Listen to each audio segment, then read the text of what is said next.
मौलाना मोहम्मद अली जौहर का तल्लुक भी तो रामपुर से था और ये शुमाइला सिद्दीकी भी उन्हीं के खानदान से है, उनकी क्या हिस्ट्री है वहाँ पे? मौलाना मोहम्मद अली जौहर रामपुर के ही थे और उस ज़माने में हमारे दादा, जब स्टेट पीरियड था, हमारे दादा ने उन्हें अपने निजी खर्ची के ऊपर इंग्लैंड भेजा था, विलायत भेजा था तालीम के लिए। और सरकार जो उनका रियासत का ख़जाना था, उससे एक भी पैसा उन्होंने अशरफी एक भी इस्तेमाल नहीं किया, सब उनके निजी खर्चे से। वहाँ उन्होंने तालीम हासिल करी और उनका इंतकाल हुआ जेरूसलम में। तो हमारे दादा वहाँ पहुँचे और वहाँ वो दफनाए गए जेरूसलम में, और जहाँ वो दफनाए गए वहाँ उन्होंने एक मस्जिद भी बनवाई, नवाब रज़ा अली खां। और इसका ब्यौरा जो है वो इंडियन ऑफिशियल रिकॉर्ड्स में है, और ये बात मुझे पहले पता नहीं थी। लेकिन एक सीनियर इंडियन डिप्लोमेट जो हमारे एम्बेसडर बने थे, उन्होंने, जब वो एम्बेसडर थे, तो एम्बेसडर की पोस्टिंग 3-4 साल होती है, तो उन्होंने एक किताब लिखी हिंदुस्तानियों का जो जो कंट्रीब्यूशन रहा उस रीजन में, तो उसमें इसका तस्करा भी था। वो अभी तक है मौजूद? जी, वो अभी भी मौजूद है। जो इस्लामिक सेक्टर है, क्योंकि जेरूसलम में भी 3 अलग अलग Christian sector, Zoish sector, Islamic, तो वहाँ उनकी कब्र भी है और ये मस्जिद भी तामीर की गई है। तो वो रामपुर के एक बहुत मशहूर शख्सियत हैं और उनके नाम से काफ़ी ट्रस्ट और काफ़ी इदारे चल रहे हैं। तो मुझे बड़ी खुशी हुई कि मेरे ख्याल से 3 साल पहले हमारे एक 18 में एक हमारे कॉमन फ्रेंड के ज़रिए, असद शेख साहब के ज़रिए, मेरी मुलाकात यहीं लाहौर में शुमाइला से हुई। और जब हमारी गुफ्तगू होने लगी तो ये सारी चीज़ें खुलने लगी, हमें पता नहीं था, तो मुझे बहुत खुशी हुई। और जब मैं वापस गया तो मैंने इसका जिक्र भी किया, वहाँ हमारे काफ़ी हिस्टोरियंस हैं रामपुर में। तो उसके बाद हमने सोचा, सबकी ये कहना था कि क्योंकि ये उस घराने से हैं जिनकी वजह से एक रामपुर की अलग ही पहचान हुई, तो इनको एक तरह से इनको ऑनर किया जाए। तो फिर हमने एक अवार्ड, मैंने लगभग 2 साल पहले मैंने शुमाइला को दिया, निशान इकबाल, जो हमारे रियासत का एक बहुत ही इम्पोर्टेंट अवार्ड था।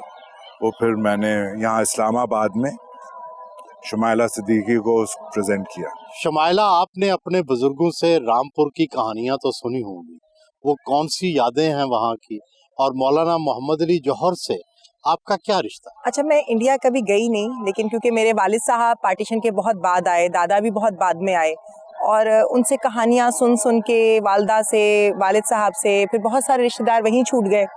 तो ख़त व किताबत के ज़रिए ही एक रास्ता था, मुलाकात का तो कोई ज़रिया था ही नहीं। तो वो एक वालिद साहब, क्योंकि मैं सबसे छोटी औलाद भी थी अपने फादर की, तो बहुत किस्से सुनती रहती थी कि हमारा घर कहाँ था, कि फराश खाने की मस्जिद के पास हमारा घर था, बल्कि हमारे आंगन से मस्जिद की दीवार मिलती थी और मस्जिद का कुछ अहाता हमारे आंगन की हद तक आता था। तो वो सारी कहानियाँ सुन के मैं पली बड़ी, और बहुत सारी चीज़ें जो लोगों ने शायद हिस्ट्री से जाके देखी होंगी, वो मुझे घर से पता चल रही थी। मोहम्मद अली जौहर से क्या आपका बराह रास्त कनेक्शन? मेरे दादा की साइड से है, मतलब मैं उनकी डायरेक्ट ददिहाल की साइड से नस्ल से हूँ, और यही रिश्ता है। और अगर वो बाकायदा हमारा एक शजरा बना हुआ है जो मौलाना मोहम्मद अली जौहर का है, जहाँ पे मेरे परदादा का भी नाम लिखा हुआ है, दादा का भी लिखा हुआ है, वालिद साहब का भी नाम है। आप अक्सर पाकिस्तान आते रहते हैं, बड़ी अच्छी बात है। ये बताएं कि आपको भारत और पाकिस्तान में कितना सकाफती फ़र्क, कल्चरल डिफरेंस नज़र आता है? देखिए, इस वक्त तो डिफरेंस है। मेरे ख्याल से जब बंटवारा हुआ उस वक्त तो दोनों कल्चरली एक ही थे, और हर जनरेशन के साथ वो फासला बढ़ता गया। क्योंकि मैं तीसरी पीढ़ी हूँ, तो मुझे लगता है कि फासला, क्या तब्दीलियाँ हैं? एक तो आई थिंक सबसे इम्पोर्टेंट चीज़ है सोच। मैं कल्चरली बात कर रहा हूँ, जो सोच है, जो कस्टम्स हैं, ट्रेडिशंस हैं, मेरे ख्याल से हिंदुस्तान में आज भी कायम है उसी तरीके से जैसे पहले थे, प्री पार्टीशन के टाइम थे। लेकिन पाकिस्तान में मेरे ख्याल से हर चीज़ تبدیلی بھی آ گئی اور وہ آگے کو بڑھ گئی. زندگی جو ہے وہ ماڈرنٹی کی طرف بڑھ گئی ہے. وہ ہندوستان میں ابھی بھی پرانے کسٹم ٹریڈیشنز ابھی بھی موجود. آپ سمجھتے ہیں ہم پرانی ٹریڈیشن سے نکل کے جدیدیت میں شامل ہو؟ نہیں, آپ تھوڑے آگے, جیسے جو دنیا کے ہر ملک آگے بڑھے, لیکن آپ کی رفتار تھوڑی زیادہ ہے.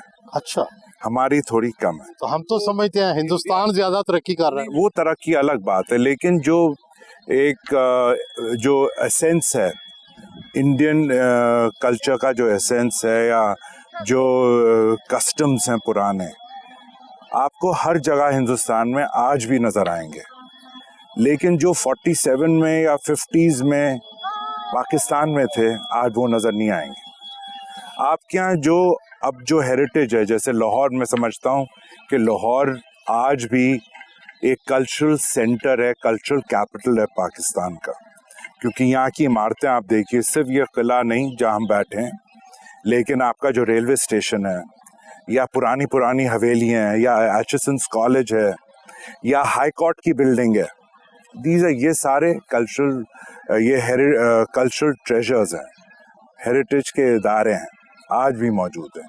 شاید ملتان میں ہو, بھاولپور میں ہے, لیکن اکثریت میں پاکستان کے شہروں میں نظر نہیں آئے گا. لیکن اگر آپ ہندوستان میں سفر کریں گے تو ایک صوبے میں, جیسے آپ راجستھان لیجئے, ہر صوبے کے ہر شہر میں آپ کو ادھر کی الگ ہی پہچان, الگ ہی تہذیب, الگ ہی ٹریڈیشنز وہاں نظر آئیں گے. ہمارے ہاں یہ تاثر ہے کہ شاید ہندوستان میں مسلمانوں کے ساتھ اچھا سلوک نہیں ہو رہا. اس تاثر میں کس حد تک سچائی ہے؟ دیکھیے, یہ تو آپ نے ایک پولیٹیکل کویسچن مجھ سے پوچھا ہے.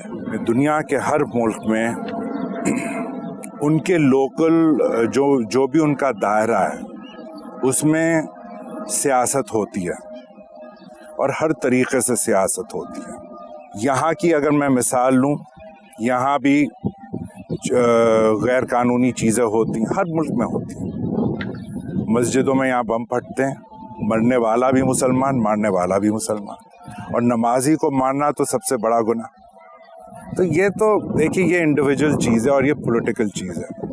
تو ضروری نہیں ہے کہ اگر کوئی حادثہ ایک جگہ ہو تو آپ سمجھے کہ جنرلی ہر کوئی ویسا ہے. ہر انڈیویجول کی اپنی سوچ ہوتی ہے, ہر انسان کی اپنی سوچ ہوتی ہے. پاکستان بھارت کے تعلقات کس طرح ٹھیک ہو سکتے ہیں, کیا کیا جائے؟ میں یہ سمجھتا ہوں کہ دنیا میں کوئی ایسا مسائل نہیں ہے جس کا سلیوشن نہیں ہو سکتا, لیکن ڈپینڈ کرتا ہے کہ اگر اس کا آپ سلیوشن نکالنا چاہیں تو. آپ کہہ رہے ہیں کہ بہت دونوں ملکوں کے کلچر میں تبدیلی آ گئی, لباس میں کیا تبدیلی آئی؟ وہ بھی آ گئی ہے. آپ اور مجھے دیکھیے, آپ بھی شلوار نہیں پہنتے؟ میں بہت پہنتا تھا, لیکن ہمارے یہاں پجامے, سیدھے پجامے زیادہ چلتے ہیں, آپ کے یہاں شلواریں زیادہ چلتی ہیں. اور میرے خیال سے پاکستان میں جنرل پبلک جو ہے اکثریت میں یہ نیشنل جو اٹائر ہے یہ پہنتے ہیں. ہندوستان میں ہمارے, کیونکہ ہمارا ملک بہت ڈائیورس ہے, ملٹی کلچرل ہے, ملٹی لنگوسٹ ہے, تو وہاں ہر جگہ کے اپنا اپنا لباس ہوتا ہے. نارتھ میں الگ, ایسٹ میں الگ, ساؤتھ میں الگ, کیونکہ ہمارا ملک بھی بہت بڑا ہے. اور مگر پاکستان میں دیکھتا ہوں کہ شلوار قمیض جو ہے وہ تو لگ بھگ پورے ملک میں ہے.